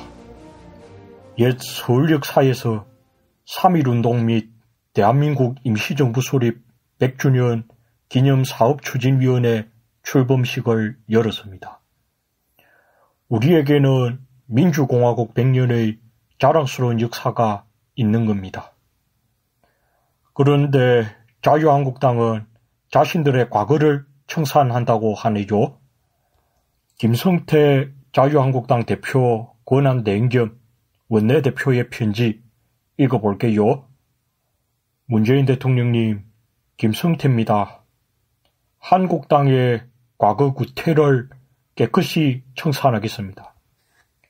한국당이 지방선거에서 참패한 것은 정책정당으로 거듭나라는 국민의 준엄한 요구였습니다. 앞으로 모든 역량을 하반기 국회에 올인하겠습니다. 아이고, 김성태 대표 권한대행님, 상반기에 누구보다 열심히 일했습니다. 통일대교에서 농성도 벌이고 단식을 하다가 폭행을 당하기도 했잖아요. 하반기에 얼마나 더 국민들의 가슴을 답답하게 하려는 겁니까? 네? 문재인 정부야말로 친노동정책으로 노동시장을 왜곡하고 있다고요? 반드시 바로잡아야 한다고요? 하하하하. 민주노총은 광화문에서 대규모 정부 규탄 집회를 열기도 했습니다. 노동계와의 대화도 쉽지 않은 상황입니다. 그래서 양대 노총위원장과 면담을 갖기도 했지요. 예? 노동계와 대화할 때가 아니라 청와대와 더불어민주당은 개헌에 동참해야 한다고요? 대통령에게 개헌 의지가 있다면 국회에서 국민 개헌안을 마련해야 한다고요? 참 답답합니다. 대통령 개헌안을 발의했을 때는 딴죽을 걸다가 이제 와서 개헌이라니요. 한국당이 실제로 개헌 의지가 있는지도 의심스럽습니다. 이제 그 역량 좀 그만 발휘해 주세요. 자유한국당 최근 비상행동은 김성태 대표 권한대행의 퇴진과 탈당을 요구했지요. 당 내부의 목소리에도 귀를 기울이면 좋을 것 같습니다. 저는 내일 다시 찾아올게요. 서인매물에서 우리의 가족과 이웃을 지키는 더불어중고차. 더불어중고차는 직영정비소를 운영하여 판매부터 수리까지 최고의 서비스를 제공합니다. 카카오톡 검색창에 더불어중고차를 검색하시거나 1661-3363으로 전화주세요. 노력한 만큼 내어주는 자연. 그 자연의 마음을 알기에 정성농장 홍삼. 검색창에서 정성농장 홍삼을 검색해주세요. 010-9754-6972. 다이어트를 위한 꿀팁. 동결건조 채소와 곡물, 단백질, 그리고 효소와 비타민, 미네랄로 만든 다이어트 전용 그린 스무디로 하루 한두 끼만 바꿔 드세요. 비타샵에서 만나요. 생활인을 위한 꿀팁. 집 두 채에 월 10,000원 화재보험 카페. 화재 배상, 심지어 도난 피해까지. 여기에 더해 가전제품 고장 수리비까지. 연중 무휴라 언제든 02849-9730.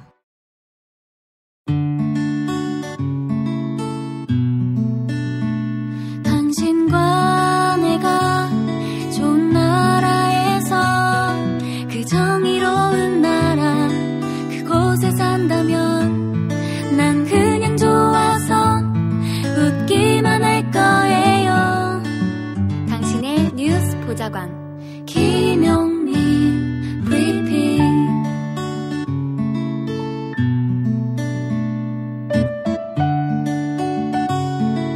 대한민국 뉴스 브리핑의 선두주자 김용민 브리핑. 계속해서 김보영 아나운서가 오늘의 날씨를 전해드립니다. 날씨를 전해드립니다. 태풍 뿌라삐루는 오늘 아침 독도 부근 동해상으로 진출할 전망입니다. 내륙을 중심으로 낮 기온이 30도 이상 오르면서 찜통더위가 이어지겠습니다.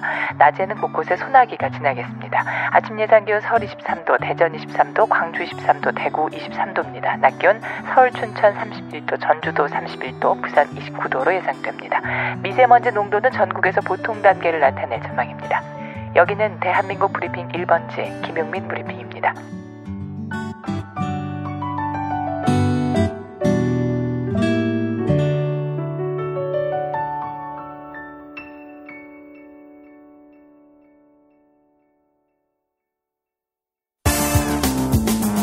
오늘을 읽는 책, 문학평론가인 국민대학교 국문학과 정선태 교수와 함께합니다. 예전엔 모든 게 좋았죠. 그런데 언제부턴가 골반이 뒤틀리고 허리가 아프고. 중요한 것은 당신의 자세입니다. 이젠 바디로직으로 몸을 조율해보세요. 그저 속옷처럼 입기만 해도 척추 교정에 도움을 주는 바디로직. 검색창에 바디로직, 전화는 031-345-4550, 031-345-4550번입니다. 네, 오늘을 읽는 책으로 넘어갑니다. 국민대학교 한국어문학부 국어국문전공 정선태 교수님 함께하겠습니다. 교수님. 네, 안녕하세요. 네, 교수님 오늘 어떤 책 소개해 주시겠습니까? 네, 오늘은 대단히 잘 알려져 있는 프랑스의 작가 베르나르 베르베르의 책 상상력 사전 소개해드리겠습니다. 아, 그래요. 유명한 책이고 저도 소장하고 있습니다. 아, 그렇습니까? 그럼 다 읽으셨겠네. 예, 그렇습니다. 예. 이 베르나르 베르베르는 뭐 한국을 좋아하는 작가로 잘 알려져 있고요. 그 유명한 개미, 그리고 타나토노트, 그리고 제가 아주 아끼는 책 중에 하나 웃음이라는 소설도 있습니다. 예. 정말 그 상상력이 기발한 작가 손꼽히죠. 이 사전에는 383, 그러니까 383개 항목에 걸쳐서 재미있는 이야기를 펼쳐놓고 있습니다. 예. 신화부터 시작해서 역사, 철학, 언어학, 천문학, 종교, 온갖 영역에 걸쳐서 작가 베르나르 베르베르가 자신의 상상력의 세계를 그려놓고 있는 그런 멋진 책입니다. 예. 책이 잘 익히지 않고 그럴 때, 또 멀리 여행하거나 이럴 때 심도 있는 독서를 하기 어려울 수 있잖아요. 그럴 때 이런 책 한 권 들고서 하나하나 뒤적여 보면은 정말 흥미로운 지점들을 많이 발견할 수 있을 것 같습니다. 휴가철에 갖고 다니기 참 좋은 책이에요. 네, 맞습니다. 정말 재밌는 얘기들이 너무너무 많아요. 예. 그중에 먼저 하나 보겠습니다. 예. 폭력이라는 항목이 있습니다. 폭력. 네, 폭력이란 무엇인가에 대해서 베르나르 베르베르가 고민한 것 같은데 여기서 인디언들을 떠올리면서 이렇게 씁니다. 북미 인디언들은 서구인들이 오기 전까지 절제를 존중하는 사회에 살고 있었다. 폭력이 존재하긴 했지만 그것은 의례의 형태로 행해졌다. 출산 과잉이 없었기에 인구 과잉을 해소하기 위한 전쟁도 없었다.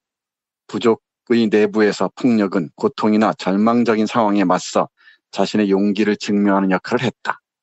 부족 간의 싸움은 대개 사냥터를 둘러싼 갈등에서 비롯되었고 사륙이나 대학살로 변질되는 경우는 드물었다. 중요한 것은 상대를 죽이는 것이 아니라 죽일 수도 있었는데 그러지 않았다는 것을 증명하는 일이었다. 대개는 그것으로 싸움이 종결되었다. 대개는 폭력을 더 사용해봐야 아무 소용이 없다는 사실을 쌍방이 받아들였던 것이다. 인디언들은 서구의 초기 정복자들과 맞서 싸울 때 오랫동안 그저 창으로 그들의 어깨를 때리는 방식으로만 대응했다. 그럼으로써 자기들이 창으로 찌를 수도 있었지만 그러지 않았다는 사실을 입증해 보인 것이다. 하지만 서구인들은 총을 쏘는 것으로 그것에 대응했다. 비폭력은 한쪽만 실천한다고 되는 일이 아닌 것이다. 네, 이렇게 씁니다. 북미 인디언들에게 폭력은 내가 너를 죽일 수 있는데 그러지 않다는 것을 증명한 일이었다고 해요. 그리고 서구 정복자들이 왔을 때에도 창으로 슬쩍 어깨를 때리는 방식으로 대응했답니다. 그럼으로써 창으로 찌를 수도 있지만 그러지 않았다는 사실을 입증해 보이려고 했다는 거죠. 그런데 서구인들은 총을 쏘는 것으로 여기에 대응했다고 합니다. 그러니까 폭력의 근원은 폭력을 피하고자 하는 인디언들이 아니라 초기 서구 정복자들이 가져온 것이라는 게 이 베르나르 베르베리의 생각인 것 같습니다. 폭력에 저항하는 방식 폭력밖에 없느냐 문제에 대해서는 많은 고민이 필요하겠지만 폭력의 진원, 계보를 정확히 따져볼 필요는 있을 것 같습니다. 재밌는 항목이 너무 많아요. 대표적인 게 개미인데 우리 개미를 보면 무슨 생각하시는지 모르겠지만은 개미에 대한 이미지들 있지 않습니까? 부지런하다 또는 불개미를 떠올릴 수 있을 테고 또는 집단적인 사회활동을 한다 이런 여러 가지 이미지랄까 인상을 떠올릴 수 있을 텐데 개미라는 소설을 또 걸출한 작품입니다만은 개미라는 동물을 바라보는 시선도 상당히 흥미롭습니다. 예를 들면은 개미는 일하는 데만 몰두한다라고 생각하기 쉽잖아요. 일개미처럼. 그런데 그렇지 않다는 겁니다. 다른 관점에서 보면은 또 좀 더 깊이 있게 바라보면 전혀 그렇지 않은 모습이 보인다는 거죠. 짧게 보면 이렇습니다. 만약 개미 사회에서 모든 구성원이 노동에 종사하리라고 생각한다면 그건 오산이다. 사실 전체 구성원 가운데 3분의 1은 잠을 자거나 한가라히 돌아다니면서 빈둥거린다. 또 다른 3분의 1은 쓸데없는 일을 벌이거나 심지어는 다른 개미들에게 방해가 되는 일을 저지른다. 예를 들면 지하 통로를 뚫는답시고 일을 벌이다가 기껏 만들어 놓은 다른 통로를 무너뜨리는 시기다. 나머지 3분의 1은 앞서 말한 사고뭉치들의 실수를 바로잡으면서도 도시를 제대로 건설해가고 관리해 나간다. 이들이 있기에 도시 전체가 원만하게 돌아가는 것이다. 네, 이런 식입니다. 전쟁이나 사냥할 때도 마찬가지라 그러고요. 개미에 대한, 특히 일개미에 대한 이미지가 그렇게 단순하지가 않다는 거죠. 3분의 1은 빈둥거리는 애들이고 또 3분의 1은 방해하는 애들이고 3분의 1만 열심히 일하면서 도시 전체를 원만하게 돌아간다고 하네요. 순서가 바뀔 수도 있겠지만 이런 식으로 어떤 그 사물이나 대상을 바라보는 시점은 어떤 지점에 서냐에 따라서 또는 어떤 관점에 서느냐에 따라서 전혀 달라질 수가 있을 것 같습니다. 그리고 개미를 어떤 특정 관점에서 바라본다는 것은 그것이 우리 삶에, 인간의 삶에 어떤 의미가 있는가를 살펴보기 위해서겠죠. 이처럼 재미있는 게 너무 많습니다. 우리 김 PD 읽으셨다니까 혹시 기억나는 거 없습니까? 몇 년 전에 읽어서 제가 까먹었습니다. 까맣게. 네, 이런 사전은 한번 이렇게 쭉 읽고 그치는 게 아니고요. 심심할 때마다 한 번씩 읽을 필요가 있습니다. 그렇게 하겠습니다, 교수님. 네, 요즘은 검색으로 주로 하잖아요. 근데 검색을 하다 보면은 하나의 대상만을 딱 보게 되는데, 하나의 항목만을 보게 되는데, 물론 연관 검색어가 하나씩 있긴 합니다만은 사전의 매력은 전혀 상관없는, 관계없는 것들도 옆에 또 이웃 또 몇 장 넘기면 나온다는 거죠. 우리의 상상력들 전혀 다른 방식으로 펼칠 수 있는 텍스트가 아닌가 싶어요. 그래서 우리 현대문학을 대표하는 작가 중에 보르헤스라는 사람이 있는데요. 그 사람의 취미가 백과사전 뒤지는 거였다 합니다. 백과사전이 알파벳 순으로 배열되어 있지 않습니까? 그러면은 앞에 항목과 뒤에 항목이 전혀 관련이 없는데 그 관련 없는 그 사이에서 관련성을 읽어낸다는 거죠. 그게 자신의 글쓰기의 상상력의 자원이었다고 얘기하는 글을 어디선가 읽은 기억이 납니다. 그리고 또 하나 제가 뽑아놓은 항목 중에 하나가 가이아의 대답이라는 글입니다. 가이아의 대답. 가이아는 지구를 뜻하는 그리스어 정도로 이해하시면 될 것 같습니다. 예. 정말 흥미로운데요. 니체가 그랬던가요? 지구에서 해충 노릇을 하는 존재는 인간밖에 없다고 얘기했는데 베르나르 베르베르의 가이아의 대답을 읽어도 그 생각이 떠오릅니다. 읽어보겠습니다. 사람들은 오랫동안 왜 메뚜기들이 수백만 마리씩 떼를 지어 구름처럼 몰려다니는지 궁금하게 여겼다. 그런데 알고 보면 그런 현상은 아주 당연한 것이다. 그것은 단일 경작이라는 인간의 행위가 가져온 결과이다. 광대한 농경지에 한 가지 작물만 심다 보니 작물의 천적이 한 지역으로 몰려들게 되고 그럼으로써 기하급수적으로 개체수가 불어난 것이다. 인간이 그렇게 관여하기 전만 해도 메뚜기는 혼자 있기를 좋아하고 별로 해를 끼치지 않는 곤충일 뿐이었다. 하지만 인간들이 자연을 변화시키고 싶어 했던 곳에서는 어디에서나 메뚜기들이 저희 나름의 방식으로 인간들에게 반응을 보였다. 인간이 땅거죽에 핵폭탄을 터뜨리면 가이아는 지진으로 대답한다. 인간이 지구의 검은 피인 석유를 유독가스로 변화시켜 생명을 질식시키는 구름을 만들어내면 지구는 기온 상승으로 응답한다. 그러고 나면 빙하가 녹고 홍수가 일어난다. 인간은 자기들이 지구를 상대로 도발을 할 때마다 지구가 응답한다는 사실을 아직 깨닫지 못했다.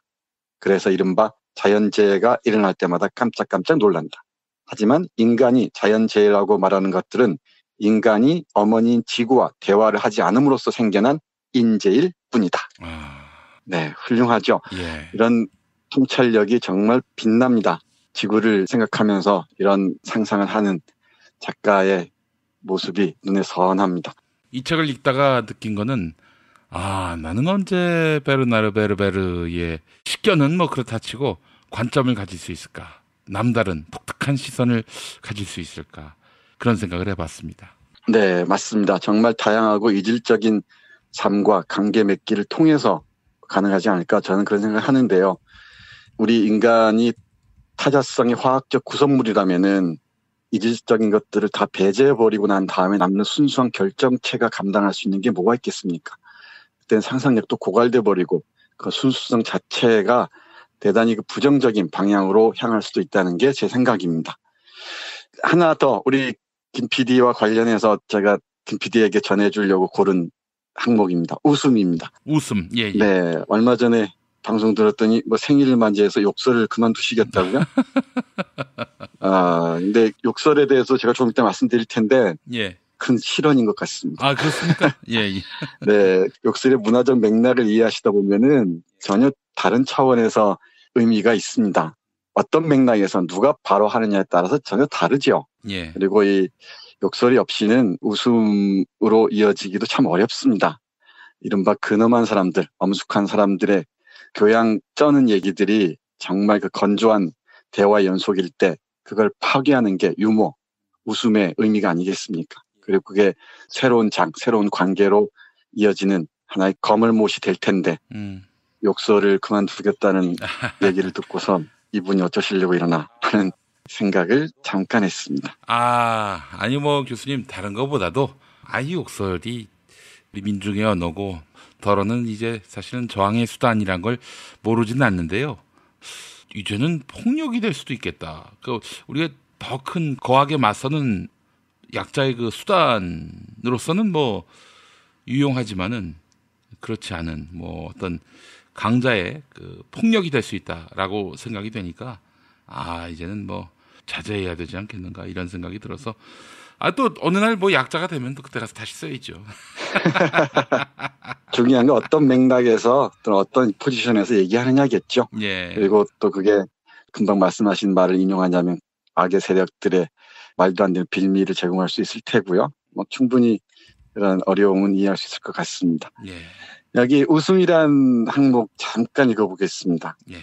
좀 긴 부분인데 마지막 부분만 읽어볼게요. 웃음은 뇌에서 발생하는 사고에 의해 촉발된다. 좌뇌는 감각이 받아들이는 괴상하거나 역설적인 정보를 소화하지 못한다. 허를 찔린 좌뇌는 즉시 고장 상태에 빠지며 받아들인 이질적인 정보를 운해에 보낸다. 여기 보면 좌뇌는 계산하고 추론하는 논리적 기능을 담당한다고 알려져 있습니다. 운해는 직관적, 예술적 사고를 담당한다고 얘기를 하네요. 그래서 좌뇌가 고장 상태에 빠지게 하는 게 이 웃음이라는 얘기입니다. 그래서 이 평소에는 항상 깨어있는 좌뇌의 순간적인 활동 정지는 즉시 대뇌의 이완과 엔돌핀의 분비를 초래한답니다. 그래서 역설적인 정보가 좌뇌에게 거북하게 느껴질수록 운해는 더 강한 전류를 보내게 되고 엔돌핀의 분비량은 더욱 많아진다는 것입니다. 요약하자면 우리의 정신은 역설적 혹은 이질적인 성격의 뜻밖의 정보를 소화할 수 없으므로 스스로의 활동을 정지시킨다. 즉 고장 상태로 들어가는 것이다. 그런데 이 사고는 가장 기묘한 쾌락의 원천이 된다. 더 많이 웃을수록 우리의 건강은 더 좋아진다. 이 활동은 노화를 늦추고 스트레스를 감소시켜준다. 이렇게 얘기를 하는데요. 예. 제가 여기서 주목하고자 하는 것은 역설적 혹은 이질적인 성격의 뜻밖의 정보를 소화할 수 없을 때 터져나오는 게 웃음이라는 것입니다. 예. 이게 우리를 육체적으로 건강하게 할 뿐만 아니고 정신적으로도 상당히 많은 스트레스를 해소해주는 하나의 계기가 된다는 얘기네요. 이 말고도 연금술이나 티베트에 관한 상상들 그리고 여러 가지 얘기들이 많이 있는데 마지막으로 하나만 여러분께 읽어드리겠습니다. 연대의식이라는 항목입니다. 연대의식. 네. 우리 이현배 기자가 아주 좋아하는 얘기죠. 저도 좋아합니다만은 잠깐 보겠습니다. 연대의식은 기쁨이 아닌 고통에서 생긴다. 누구나 즐거운 일을 함께한 사람보다 고통의 순간을 함께 나눈 사람에게 더 친근함을 느낀다. 불행한 시기에 사람들은 연대의식을 느끼며 단결하지만 행복한 시기엔 분열한다. 왜 그럴까? 힘을 합해 승리하는 순간 각자 자기 공적에 비해 보상이 부족하다고 느끼기 때문이다. 저마다 자기가 공동의 성공에 기여한 유일한 공로자라고 생각한다. 그리고 서서히 소외감에 빠진다. 친한 사람들을 갈라놓는 가장 좋은 방법은 그들에게 공동의 성공을 안겨주는 것이다. 얼마나 많은 가족이 상속을 둘러싸고 사이가 벌어지는가. 성공을 한 다음에 로큰롤 그룹이 함께 남아있는 경우가 얼마나 되는가. 얼마나 많은 정치 상체들이 권력을 잡은 후 분열하는가. 벗들과의 우정을 간직하려면 자기들이 성공한 일에 대해 이야기하기보다는 자기들이 실망한 일, 실패한 일을 자꾸 들먹이는 편이 낫다. 어원적으로 보면 공감이란 말은 함께 고통을 겪다라는 뜻의 그리스어 소운 파테인에서 유래한다. 마찬가지로 동정이란 말 또한 함께 고통을 겪다라는 뜻의 라틴어 쿰 파르티오르에서 나온 것이다. 대부분의 종교에서 순교자들을 기리는 일에 정성을 다하는 것도 그런 것과 관계가 있다. 저마다 상상 속에서나마 골고다의 언덕이나 선구자들의 고난을 겪게 함으로써 공동체의 끈끈한 연대를 유지하려는 것이다. 어떤 집단의 응집력과 결속력이 건재하는 것은 그 골고다의 언덕에 대한 기억 때문이다. 이렇게 쓰네요.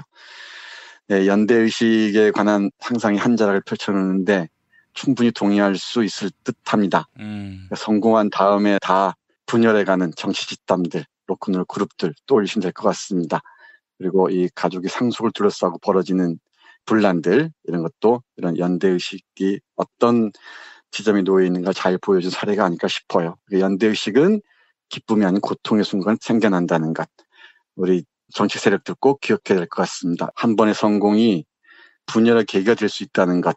연대의식이란 말을 통해서 꼭 기억했으면 좋겠습니다. 예, 알겠습니다. 자, 오늘 좋은 책 베르나르 베르베르의 상상력 사전. 네, 교수님 소개 감사합니다. 네, 고맙습니다.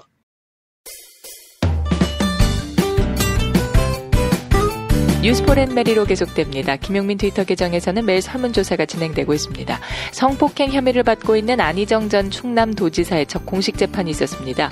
검찰은 안희정 전 지사가 업무상 위력을 이용해 비서 김지은 씨를 4차례 성폭행했다고 주장했는데요. 반면 안희정 전 지사 측은 합의에 의한 성관계라는 입장을 고수하고 있습니다. 시민들은 양측의 주장 가운데 어느 쪽 의견을 보다 신뢰하고 있을까요? 어젯밤 11시까지 모두 664분이 설문조사에 참여해 주셨습니다. 58%, 3명 가운데 2명은 검찰 측의 주장을 신뢰한다고 밝혀주셨습니다. 안희정 전 지사 측의 의견을 신뢰한다는 시민 42%로 나타났네요. 설문조사에 참여해주신 여러분께 감사의 말씀 전합니다.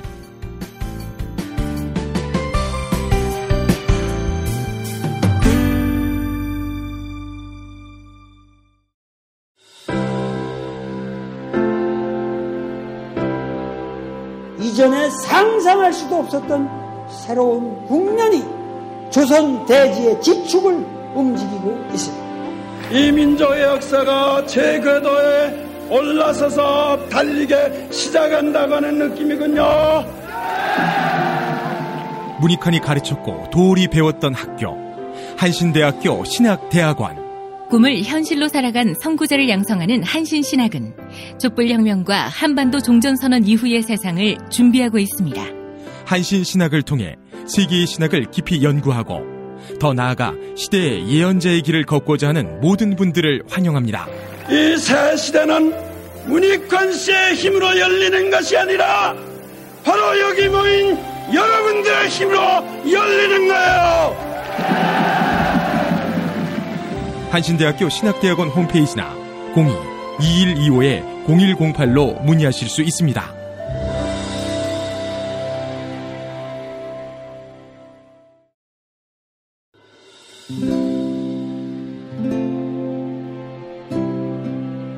문익환 목사님은 우리 남북 관계에 있어서도 큰 정기를 마련해 주셨습니다.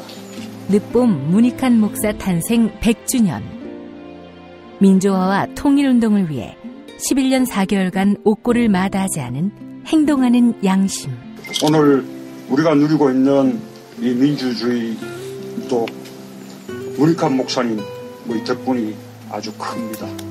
그가 24년 동안 살았던 서울 강북구 인수복로 통일의 집이 6월 1일 문익환 통일의 집 박물관으로 거듭납니다. 사람들이 이렇게 항상 북적북적 이렇게 했던 공간이라 아버지한테만 아니라 우리 모두들한테 굉장히 큰 의미가 있는 통일의 역사를 기억하며 통일의 길을 모색하는 문익환 통일의 집 박물관 기념사업 추진위원으로 함께해 주시겠습니까?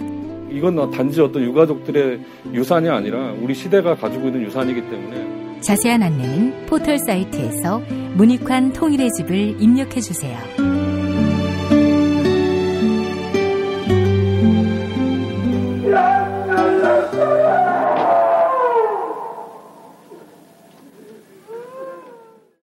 탄핵 때문에 뭐 이야기를 전달을 하려고 해도 길을 막고 듣지를 않아요. 패족 수준으로 쪼그라든 한국 보수. 회생의 길은 과연 있을까? 변화된 정치 환경, 갈 길 잃은 보수에게 새로운 희망을 제시한다. 애국 보수의 화려한 부활과 집권을 위한 본격 가이드, 김용민의 신간, 보수를 지켜라. 진중권도 투표하는 보수 정당. 광주에서도 일당이 될 수 있는 보수 정당. 젊은이들의 입당이 줄을 잇는 보수 정당. 언제까지 민주당 정의당을 부러워만 할 것인가? 부러우면 진다니까? 자유한국당 당원 김용민이 쓴 보수를 지켜라. 이김에서 나왔습니다. 뉴스기 능력평가 정답 맞히신 분들입니다. 어제 문제는 일과 삶의 균형을 뜻하는 신조어가 무엇인지 맞히는 거였죠. 정답 워라벨입니다. 정답자 어딜 감히 7님, 다음 정답자 푸시언맨님, 김용민 브리핑 응원합니다. 클로징 사연 당첨자 사라리님입니다. 게시판에 이메일 적어주시면 올인원 향수비누 헤이브로 올인원 파워바를 보내드립니다. 종이 호랑이 종부세로 부동산 잡을 수 있나? 이런 제목의 경향신문 사설 소개합니다. 대통령 직속 재정개혁특별위원회가 재정개혁 과제와 관련한 최종안을 내놓았는데요. 이에 대한 경향신문의 평가입니다. 보유세 인상 찬성 여론이 60%를 넘고 보유세 폭탄은 허구라는 게 입증된 상황에서 이 정도의 개편안을 내놓은 것은 실망스럽다. 시장 충격을 과장되게 판단했거나 부자들의 조세 저항을 물리칠 용기가 없었던 것으로 이해할 수밖에 없다. 이런 수준으로는 종부세 도입 취지인 자산 불평등 해소는 물론이고 투기 세력에도 명확한 신호를 주지 못할 것은 자명하다. 정부는 최근 집값이 꺾이면서 안정됐다고 하지만 집값이 조정되고 있는 것은 서울 강남권의 몇몇 재건축 아파트에 국한된 현상이다. 비강남권 아파트는 상승폭이 다시 커지고 있다. 시장이 종부세 강화를 종이 호랑이로 여기고 있다는 방증이다. 금융소득 종합과세 강화로 금융권에 머물던 자금이 부동산으로 흘러들어가면 집값을 더 자극할 소지가 있다. 더구나 이번 개편안에는 공시가격, 공시지가 등 과세 표준과 관련한 부분과 다주택자 세부담 강화 방안이 반영돼 있지 않다. 특위는 공시가격 문제는 법령 개정 대상이 아니어서 뺐다고 하지만 어불성설이다. 과표가 정확하지 않은 상황에서 세율 조정은 의미가 없다. 다주택자의 부담을 검토하겠다는 얘기도 집권기간 중 세제 개편이 통상적으로 한 차례에 이루어진다는 점을 감안하면 립서비스에 가깝다. 네, 이런 혹평이네요. 네, 관련 소식은 2부에서 상세히 다루겠습니다. 부동산 부자 앞에서 칼을 못 뽑는 이유는 무엇일까? 진보 언론의 보도도 주목해 보겠습니다. 2부에서 뵙겠습니다.